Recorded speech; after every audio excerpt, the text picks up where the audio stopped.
দেখবেন BNP 41% vote পেয়ে তারা একটা জাতীয় সরকার গঠন করতে চেয়েছিল, সেটা হয়নি।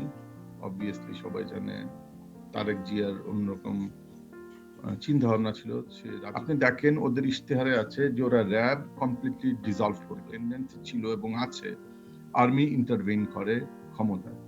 ওইটার ক্ষেত্রে একটা বড় রকমের আমি গ্যারান্টি দিতে পারি যে বিএনপির মাথাতেও আসে না, জামাতের কথাটা আমি বলতে পারবো না, কোন একটা দল মেরে ছাতু করে ফেলতে পারতো।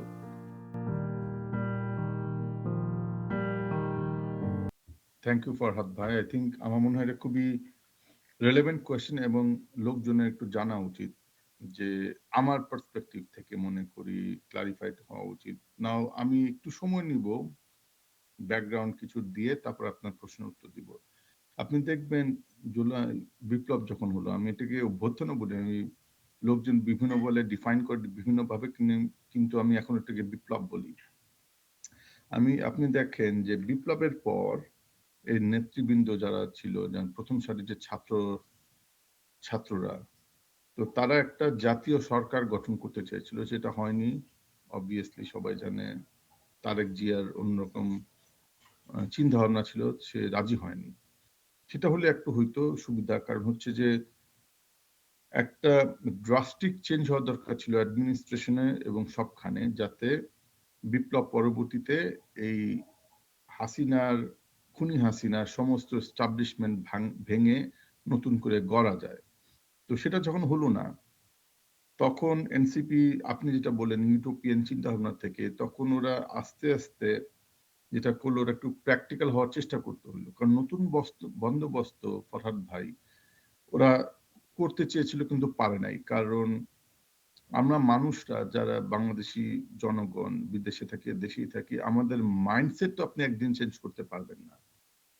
নতুন বন্দোবস্ত কিন্তু বলা খুব সহজ, কিন্তু ইমপ্লিমেন্ট করা ততটাই ডিফিকাল্ট। তো আমার মনে হলো তারপর যেটা ওরা করলো, যে ঠিক আছে স্ট্র্যাটেজিক হতে হলো, যে কিভাবে নতুন বন্দোবস্তটা আপনি ইমপ্লিমেন্ট করবেন ওভার দ্য টাইম সিস্টেমের ভিতর থেকেই। তো আমার ধারণা, মোটা দাগে বলতে গেলে, পুরানো বন্দোবস্তের ভিতর থেকে ওরা আস্তে আস্তে নতুন বন্দোবস্ত করার চেষ্টা করলো। তার একটা বড় উদাহরণ আমি বলি, যে সংস্কার, জুলাই চার্টার বা জুলাই সনদ, আমার মাথাতেও এটা আসে নাই। আমি গ্যারান্টি দিতে পারি যে বিএনপির মাথাতেও আসে নাই, জামাতের কথাটা আমি বলতে পারবো না। আমার ধারণা এটা একটা বিশাল অ্যাচিভমেন্ট যে জুলাই চার্টার তৈরি হলো, এবং সেটা it will pave the way for some reforms. একটা উদাহরণ দেই, ধরেন এই যে আপনার দ্বিতীয় পার্লামেন্টে উচ্চকক্ষ, উচ্চকক্ষতে থ্যাংক গড যে ফাইনালি হ্যাঁ ভোটের মাধ্যমে তারা যেটা অ্যাগ্রি করলো। উচ্চকক্ষের সুবিধাটা আমি আপনাকে বলি, তাহলে বুঝবেন কেন রিফর্মটা ইম্পর্টেন্ট এন্ড কেন এনসিপি ওখানে হেল্প করলো নতুন বন্দোবস্তের দরজাটা ওপেন করার জন্য। কারণ ওরা ড্রাস্টিক্যালি করতে পারে নাই নতুন বন্দোবস্ত আনা, এই জন্য ওরা চেষ্টা করলো যে এই যদি আমরা একটি সংস্কার কিছু করি, যাতে নতুন বন্দোবস্তটা আমরা over the period of time establish করতে পারবো। সেটার জন্য এই সংস্কারটা জরুরি ছিল, যে জন্য আমি শুধু উচ্চ কক্ষের উদাহরণটা দেই। এখন আপনি যদি কোনো আইন পাশ করেন, আগে হাসিনার সময় কি হতো, মেজরিটি পাইলেই আপনি আইন পাশ করতে পারবেন, কিন্তু উচ্চকক্ষ যদি থাকে ওই আইনগুলো উচ্চকক্ষে ভেটেড হয়ে আসতে হবে। কথার কথা, ধরেন যদি এখন একটা বিল আসে বা আইন আসে, আমি রং হতে পারি, শিবলি ভাই সেক্ষেত্রে আমাকে কারেক্ট করে দিয়েন, যেটা জাতির জন্য ভালো হবে না, সেটা উচ্চকক্ষে গেলে আটকে যাবে। এখন উচ্চকক্ষে কি বিএনপি মেজরিটি যদি পায়, আমার মনে হয় না পাবে। সেখানে একটা বড় ইম্পর্টেন্ট ফ্যাক্টর, যেখানে আমি এই প্রসঙ্গটা আনলাম, যে জন্য এই স্ট্র্যাটেজিক অ্যালায়েন্সের দরকার। এনসিপি বুঝলো যে আমাকে যদি একটা বিএনপি না যে কোনো দলকে নিরঙ্কুশ পাওয়ার থেকে সরাতে হয়, তাহলে আমাকে করতে হবে একটা স্ট্র্যাটেজিক অ্যালায়েন্স করতে হবে, যাতে অ্যাটলিস্ট উচ্চ কক্ষে আমরা এটাকে ব্লক করতে পারি। ব্লক বলতে কোনো মানে ড্রাস্টিক ডিসিশন অথবা খুব দেশের জন্য খুব ভুল কোনো ডিসিশন যদি আসে সংসদে, সেই সংসদে যদি ওরা মেজরিটি পায় নিম্ন কক্ষে, অ্যাটলিস্ট উচ্চ কক্ষ থেকে যেন আমি একটা ব্লক করার জন্য একটা রাস্তা তৈরি করতে পারি, যাতে আরেকটা হাসিনা তৈরি না হয়। ধরেন এরকম একটা ডিসিশন হইলো যেটা দেশের জন্য খারাপ বা দলের জন্য ভালো, উচ্চ কক্ষে হবে কি আপনার এটা ব্লক করে দেওয়া যাবে। কারণটা আমি বলি, নিম্ন কক্ষে মেজরিটি পাওয়া যায়, আপনি দেখবেন বিএনপি 41% ভোট পেয়েও মেজরিটি পাইলো, লাইক 200-র উপর সিট পাইছিল, যে জন্য হাসিনা ক্ষেত্রে যেটা হয়েছিল যা খুশি তাই করতে পারতো। এখন উচ্চ কক্ষে কিন্তু আপনি মেজরিটি পাবেন না যদি 41% ভোট পান, তাই না? উচ্চ কক্ষে আপনাকে এখনো বাকি 60% বা 59-60% লোকজন থাকবে ভোট পাওয়া, যারা ওটাকে ব্লক করে দিতে পারে। কাজে আপনি নিম্ন কক্ষে ধরেন 210টা সিট পেলেন, কিন্তু আপনি যদি 38% ভোট পেয়ে ওই 210টা সিট পান, ওই ডিসিশনগুলি যদি আপনি বিল পাস করেন নিম্ন কক্ষে, ওটা আটকে যাবে উচ্চ কক্ষে। কারণ উচ্চ কক্ষে আপনার ওই 38% ভোট দিয়ে ওটা পাস করাতে পারবেন না। আমার মনে হয় ওইটা ফান্ডামেন্টাল ফ্যাক্টর রিফর্মে কাজ করলো, যেটার জন্য এনসিপি পরে স্ট্র্যাটেজিক অ্যালায়েন্সে গেল in terms of voting, electoral alliance, so that at least উচ্চ কক্ষের মাধ্যমে যেন তারা এইটাকে একটা চেক এন্ড ব্যালেন্স দিতে পারে। এখন এই জন্য আমি এটাকে বারবার বলি এটা আদর্শিক বা নৈতিক না অ্যালায়েন্সটা, কারণ ওরা দেখলো যে ওরা প্রথম অপশনটা মিস করে গেল, যেটা জাতীয় সরকার করা যেত, বিপ্লবী সরকার, সেটা করা যায়নি। সেকেন্ড কি অপশন? সেকেন্ড অপশন হচ্ছে রিফর্মটা যাতে প্রপারলি হওয়ার চেষ্টা করা যায়, সেটার জন্য ওরা উচ্চ কক্ষের দিকে জোর দিল। আমি বোধহয় রিপিট করলাম সেকেন্ড বা থার্ড টাইম, বাট আমি বোঝানোর জন্য, যে জন্য এটা খুবই ইম্পর্টেন্ট, আমি সাধুবাদ জানাই তারেক জিয়া ফাইনালি এটাতে অ্যাগ্রি করলেন, কারণ এটার কারণে তারেক জিয়া অ্যাকচুয়ালি নিজের জন্য উপকার করলেন। উনি চাইলেও ইন এ সেন্স, যে আমার ধারণা ওনার আশেপাশে যে কিছু লিডার আছে 60-এর বয়স, বেশি বয়স, তারা এখনো পুরনো বন্দোবস্তের দিকে ওনাকে ঠেলে নেওয়ার চেষ্টা করতেছে। উনি চাইলেও সেগুলো আর করতে পারবেন না যদি ইভেন মেজরিটি যদি পায় নিম্ন কক্ষে, উচ্চ কক্ষ সেটাকে চেক অ্যান্ড ব্যালেন্স দিতে পারবে। ওটা এক নাম্বার আমার ধারণা। সেই জন্য এনসিপি রিয়েলাইজ করলো যে আপনার কেন অ্যালায়েন্সের দরকার, এবং এই যে বললাম না, সংস্কার আপনার ধাপে ধাপে করতে হবে পুরনো বন্দোবস্ত থেকে, ভেতর থেকেই।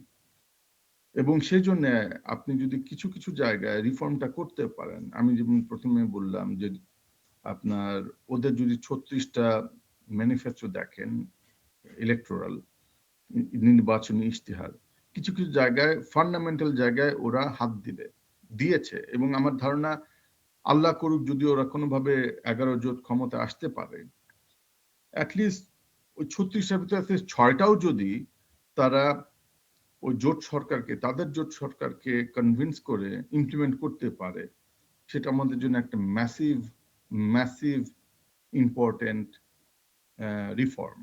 এবং এগেইন আপনি যে শব্দটা বললেন ইউটোপিয়ান চিন্তা ভাবনা থেকে যে আমরা সবকিছু চেঞ্জ করে ফেলবো ডে ওয়ান, সেটা হলে ভালো হইতো, কিন্তু রিয়েলাইজ করা গেল যে সেটা সম্ভব না। আমার ধারণা ওরা স্ট্র্যাটেজিক্যালি স্টেপ বাই স্টেপ যাবে, সেটার জন্য এটা খুব ইম্পর্টেন্ট এই ইলেকট্রাল রিফর্ম। আমি আবার র্যাপ আপ করি পয়েন্টগুলো যোগ করে, যে উচ্চকক্ষ আমার ধারণা একটা ম্যাসিভ রিফর্ম ইটসেলফ।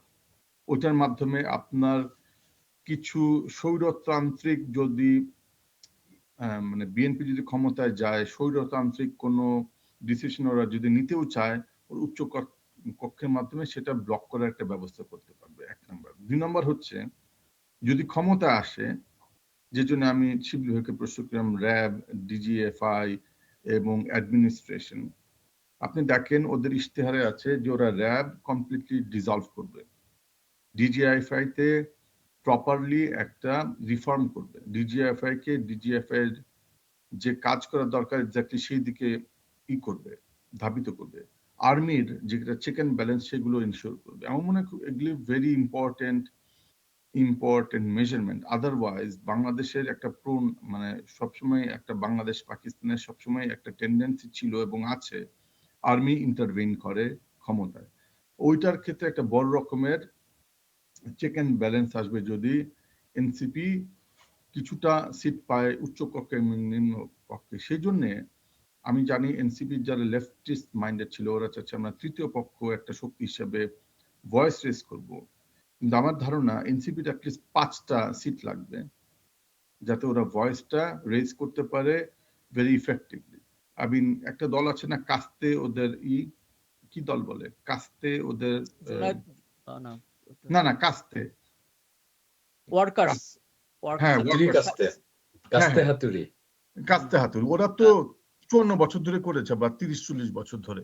আপনার ওটার লাভটা কি হয়? আপনি কথা বলতে পারবেন বাইরে, বা ধরেন আপনার বাম দলগুলো বাইরে প্রচুর কথা বলতে পারেন, কিন্তু আপনি যদি সংসদে একটা দুইটা পাঁচটা জায়গা না সিট না থাকে, আপনার ভয়েসটা স্ট্রংলি রেইজড হয় না।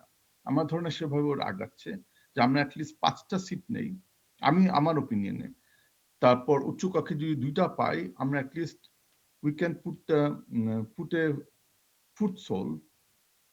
ফুটপ্রিন্ট দ্যাট ওকে আস্তে ওরা অন্যান্য ইসে যাইতে পারে। তার একটা বড় উদাহরণ হচ্ছে দলটাকে গোছাতে পারবে। যদি 5 জন এমপি থাকে এবং 2 জন যদি উচ্চ কক্ষে থাকে, ওরা 54টা জেলায়, 54 না 64টা জেলায় অ্যাটলিস্ট অফিস মেনটেন করার মতো একটা পজিশনে দাঁড়াইতে পারবে। সেটা হলো কি ওদের পলিটিক্যাল যে লং টার্ম গেইন, মানে লং টার্ম গোল, ওইটা এস্টাবলিশ করা যাবে যে আপনার পলিটিক্যালি লং টার্ম গোল এই অর্থে হবে যে 5 না 20 বছরের একটা প্ল্যান নিয়ে আগাইতে পারবে।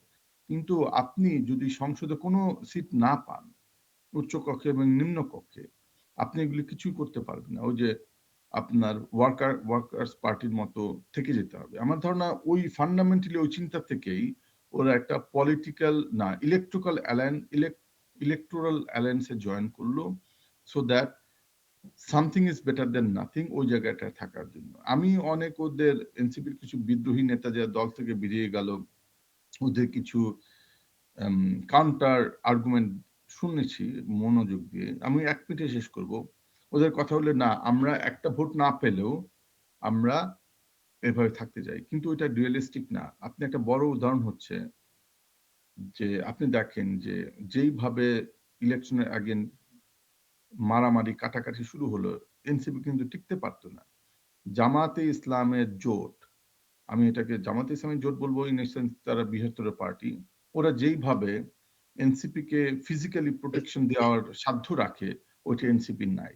আপনাকে রিয়েলিস্টিক হইতে হবে যে আমাকে আমার 3টা ফান্ডামেন্টাল অবজেক্টিভ, সংস্কার, বিচার, সংস্কার এবং নির্বাচনের ক্ষেত্রে কোন দল আমাকে, কার সাথে আমি অ্যালাইন করতে পারি অ্যাটলিস্ট ওই এরিয়াতে।